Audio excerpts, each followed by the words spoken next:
Vamos al siguiente contenido, es de la mano de Carla Beltrán. Carla, ¿estás ahí? Sí. Veo que estás conectada. Así es. ¿Qué tal? Buenos días, ¿cómo están? Buenos días, buenas tardes. Muchas Bienvenida. gracias por invitarme. Tienes que activar tu cámara, quizás.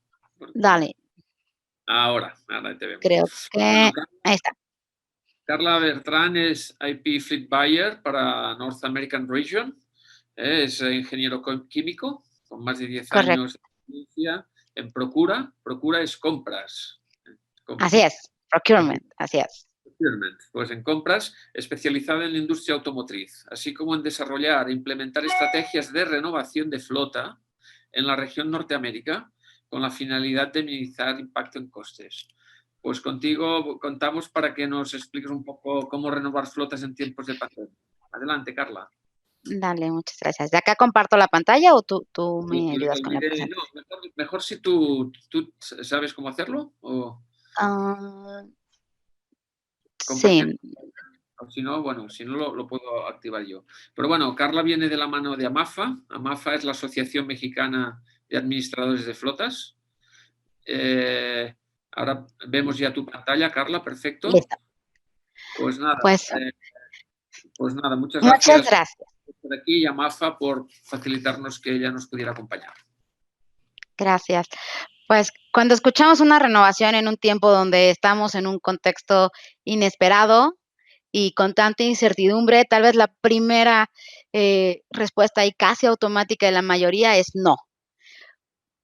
Pero yo diría no a todos, o sí, pero no a todos también, ¿no? O sea, necesitamos hacer una renovación estratégica, porque dependiendo de cómo nos está impactando este nuevo contexto y esta nueva realidad, que como bien decían, no hay que esperar a que regresemos a lo anterior porque tal vez no suceda o nos tome mucho tiempo.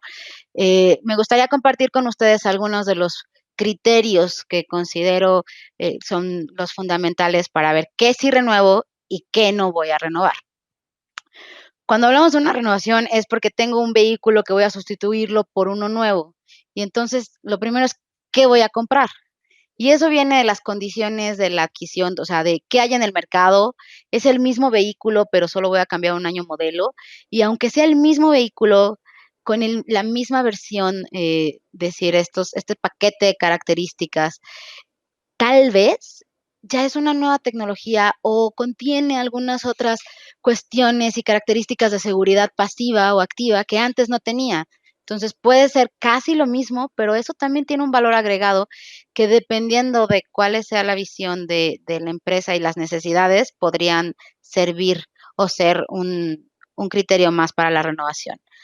Estas nuevas tecnologías pueden ser, pueden tener impactos en la parte ambiental, como reducciones de CO2, ¿no? Y esto se da en la oferta y la demanda, o sea, disponibilidad y oferta de los vehículos de lo que está en el mercado. ¿Cuál es el costo capital? ¿Cuál es el TCO? Todas estas partes que van, eh, que son inherentes al vehículo que yo compraría. La segunda parte es el cómo lo compro. Va a ser, y esas son estrategias financieras que cada empresa toma dependiendo de su estrategia general de finanzas, ¿no? Son vehículos que voy a pagar con un capital propio, son un arrendamiento. En caso de ser un arrendamiento, va a ser un open end, un closed end. Si me voy por un open end, ¿a cuántos meses voy a poner una amortización? Quiero tomar el riesgo al final, lo quiero ir aplanando a lo largo porque quiero ver los impactos de una manera menor. Entonces, todo eso son cosas que debemos de sentarnos a hacer los números, a empezar a definir. Y esto es hablando desde la cuestión de que sea financieramente atractivo, ¿no? ¿Y qué es lo que voy a sustituir? ¿Cuáles son las condiciones del vehículo actual? Ese vehículo, eh, ¿cuánto le he metido en mantenimiento? A veces, cuando nos quedamos tanto tiempo con un vehículo, y el vehículo sigue rodando, las posibilidades de que nuestro costo de mantenimiento sea mayor se van incrementando, que requiera más cambios de llantas, que los mantenimientos correctivos o preventivos sean mucho más costosos, y eso es algo que va pegado a qué tanto lo usan. Entonces viene la cuarta pregunta, ¿no? El de ¿para qué o quién lo compro? Y esto tiene que ver con una empresa tiene diferentes tipos de flota, desde el sentido de hay de distribución capilar, que son los que últimamente han crecido muchísimo, ¿no? Por esta parte del retail con la pandemia y nuestras necesidades. La parte de una flota ejecutiva que tal vez ya no está viajando tanto hacia estos viajes cortos o este trayecto de casa a oficina porque estamos haciendo home office. La parte de si estamos hablando de una de servicio y sobre todo, que creo que es una parte que nos ha pegado muchísimo a la mayoría de las empresas es, estamos esperando algún cambio organizacional y eso es del negocio, de la parte de recursos humanos, de la unidad de negocio que conoce su estrategia, sus proyectos y es por eso que una renovación debe ser holística, verse desde todos los puntos de vista. Debe ser financieramente atractiva, pero debemos de tener la necesidad del negocio para cubrir lo que ellos están buscando y anticipar con esta comunicación entre las diferentes áreas algún cambio organizacional de lo que vendría. Entonces, les traigo un par de ejemplos de lo que en mi experiencia he tenido.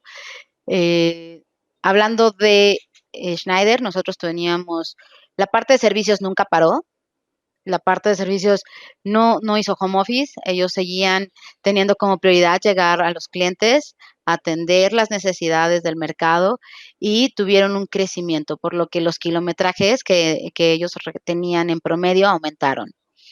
Entonces, veníamos de un pick-up doble cabina que tenía un riesgo de ser robado en el mercado, no estaban tan cómodos y previamente ya con un estudio anterior habíamos presentado ante ellos cambiar a un service van que cubría las necesidades, que no era tan ostentoso y hay conductores que están muy cómodos porque no llama la atención, cubre lo que hacen, y aparte financieramente tiene un menor costo capital, un TCO muy atractivo, contamina menos, eh, entonces, a pesar de estar en pandemia y de que todos estamos protegiendo nuestro cash flow y cuidando mucho el impacto al P&L, hacía sentido que aquellas camionetas que llegaban al final de su arrendamiento fueran sustituidas por los service van que habían decidido.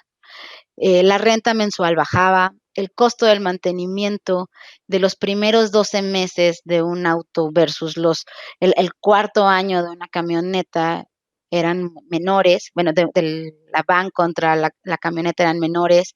Entonces, te costaba menos traer un vehículo nuevo que quedarte en el que estabas.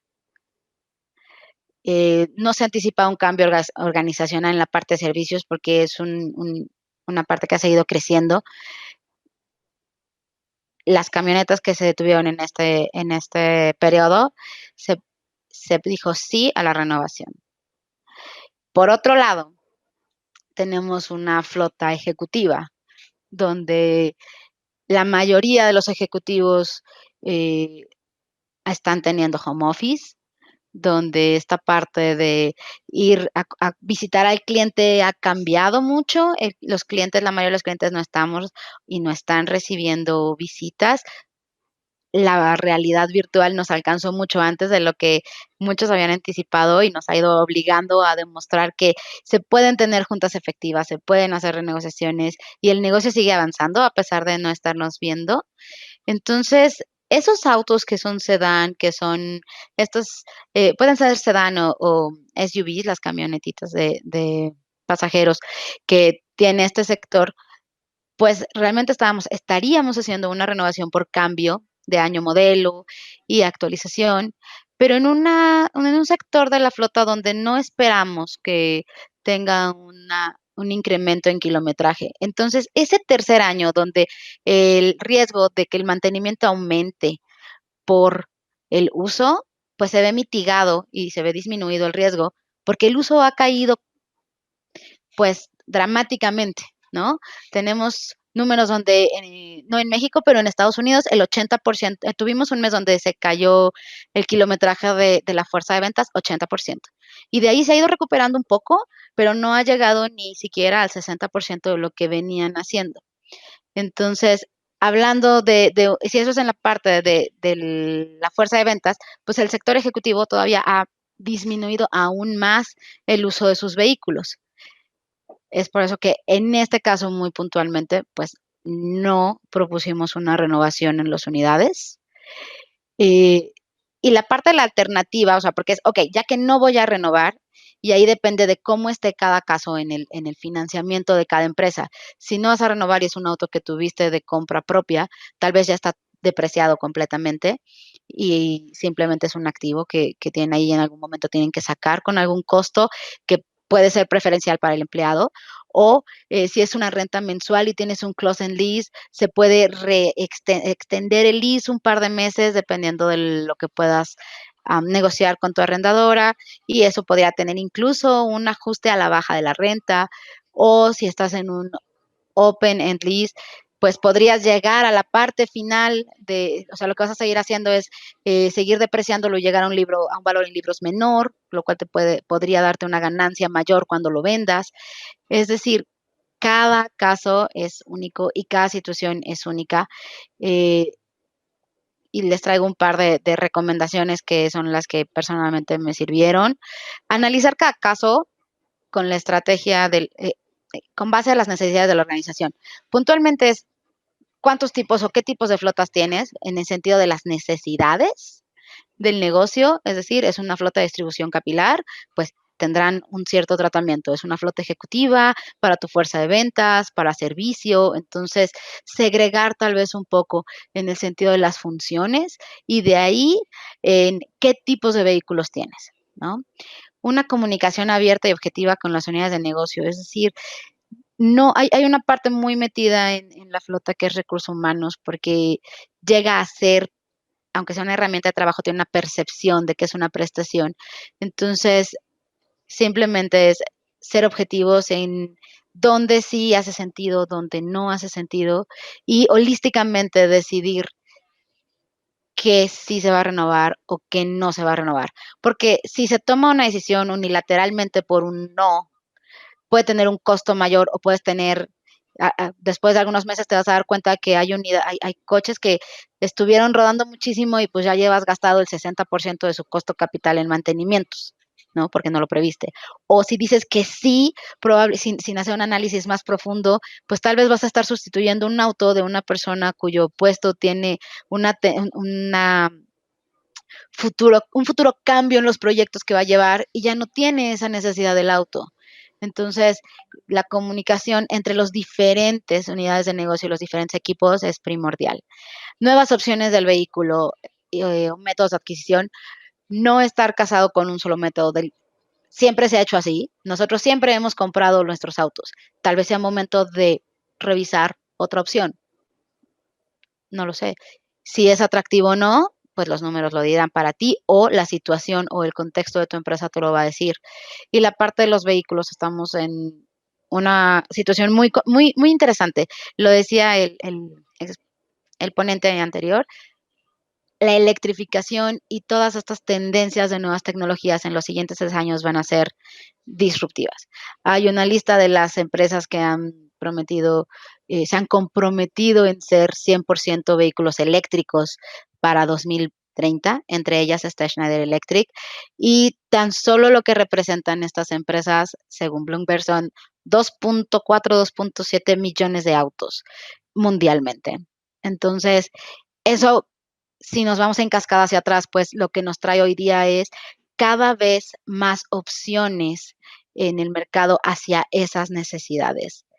Eh, no dar por hecho que el que tenemos es el que nos sigue cubriendo las necesidades que tenemos, abrirnos, ver qué otras opciones hay en ese segmento, y eso va de la mano con desarrollar esta parte de una buena relación con las OEMs, las armadoras, porque puedes incrementar, o sea, puedes anticipar o puedes conocer de muy buena fuente qué es lo que viene, cómo les está yendo a ellos, hablando en la parte de incrementos, disponibilidad, sus producciones fueron una de las, industrias muy impactadas en cuanto a reducción de inventarios, porque no pudieron producir todo lo que tenían esperado, pero también bajó su demanda. Entonces, siempre es bueno estar en buena comunicación y mantenernos cerca de las armadoras.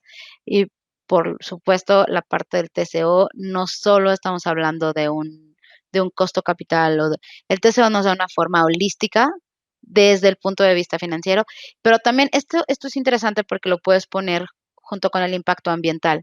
Cuando tienes un equipo multidisciplinario en el que sientas a la parte de finanzas, a la parte de recursos humanos, al gestor o a la parte operativa de la flota y a compras, donde cada quien tiene un punto de vista de lo que toca en una flota, pues se puede llegar a una muy buena estrategia, que lo que buscamos es lo mejor para la empresa, ¿no?